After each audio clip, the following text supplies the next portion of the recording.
sehat pemirsa, nah langsung nih saya tagih nih ya. Tiba-tiba menjadi ini simsalabim jadi ibu hamil ya.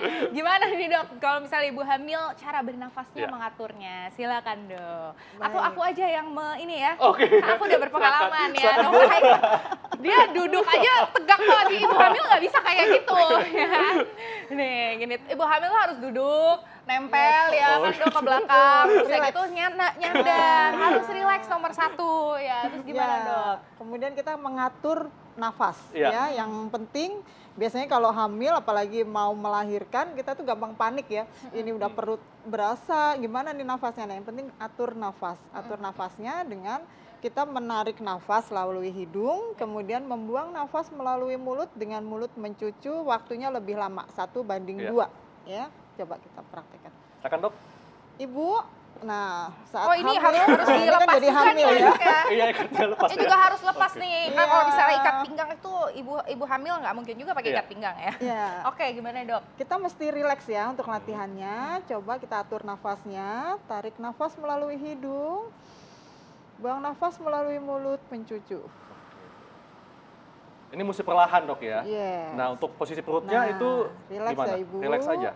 Oke, sudah kita ulang lagi 2-3 kali ya. Tarik nafas melalui hidung, buang nafas melalui mulut.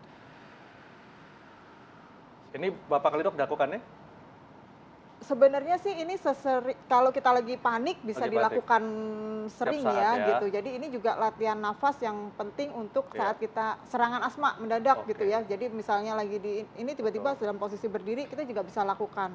Nah, ibu hamil kita rutinkan 5-10 menit setiap hari. Kita lakukan latihan pursed lift breathing.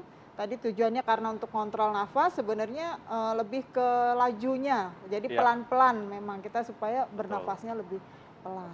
Gimana Ibu? Lebih rileks? Menjadi enak ya kan? Tapi biasanya kalau udah di hari H, kita mau lahiran lupa. Karena panik ya. Itulah pentingnya latihan ya. Kadang-kadang kita sebagai orang sehat itu merasa tidak perlu latihan nafas. Kita nafas biasa aja kok, nggak ngerasa sesek gitu ya. Nah, latihan nafas ini penting kita lakukan sewaktu-waktu kita butuhkan. Kita sudah terbiasa, jadi sudah punya engram ya.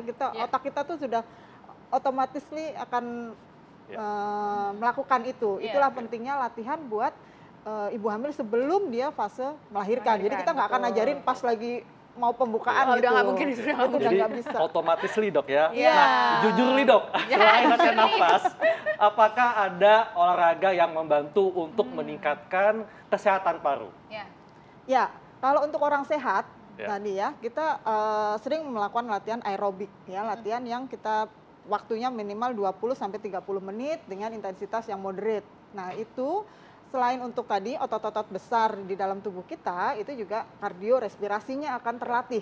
Nah, itu jadi latihan seperti jalan kaki, berenang, sepeda, kemudian kita senam. Nah, jadi sifatnya kardio itu juga ternyata secara bisa melatih langsung ya sebenarnya itu kardio. Respirasi pasti akan ikutan kan, begitu. Jantung dan paru dok ya. Otomatis akan terbantukan juga ya. Karena kan jantungnya waktu berdetak cepat itu kan sinyal supaya oksigennya masuk. Nah, untuk oksigen itu yang kerja paru kan, paru akan. Nah, itu membantu masukkan.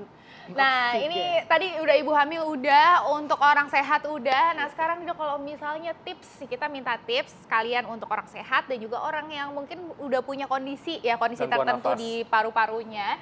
Itu mungkin juga bisa latihan nafasnya seperti apa, harus rutinkah, terus kapankah kita akan kembali gitu ya, mendapatkan fungsi paru yang normal dan sebagainya. Mungkin dokter bisa, silakan dok dirangkum dan diberikan tips untuk kita. Silakan dok. Baik.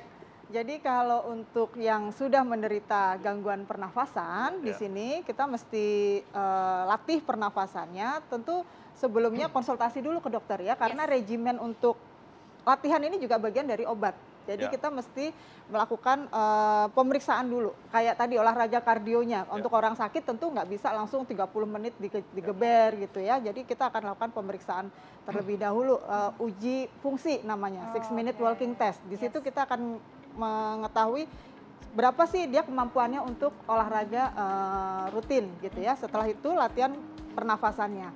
Bisa tadi lakukan pursed lift breathing, bisa diaphragmatic breathing, tergantung poses dan kondisi pasien yang sakit tadi. Yang sakit. Wah, berarti ini akhir-akhir ini saya lagi sering yoga, itu juga diajarin, itu bagus juga berarti ya, Dok ya, latihan pernafasan. Oh ya, Oh, yoga bagus itu juga. kan utamanya kita selalu Betul. dengan Yes. nafasnya, jangan lupa selain kita Iya. menggerakkan Yes, itu betul. nafas. Nah, Betul itu ya. latihan Wah, pernafasan. itu banyak luar biasa sekali ya. nih ya tips dan juga Iya. informasi yang kita dapatkan, terutama mengenai pernafasan nih. Kita Betul. melakukannya setiap hari, Iya. tapi kita nggak tahu gimana caranya nafas yang baik, latihannya gimana. Nah, Betul. harus dipraktekkan ya. Harus ya. Yes, betul sekali. Nah, makanya nih untuk update informasi kesehatan lainnya, jangan lupa saksikan Hidup Sehat TV One. Saat ini kita mulainya dari jam 8.30, agak lebih pagi, sampai jam 9 pagi hanya di TV One. Dan jangan lupa pemirsa untuk melakukan scan ulang STB dan TV digital Anda untuk mendapatkan siaran dari TV One. Yes. Kami pamit, Dr. Haikal. Saya Dr. Renita Arlin, Indonesia, hidup sehat.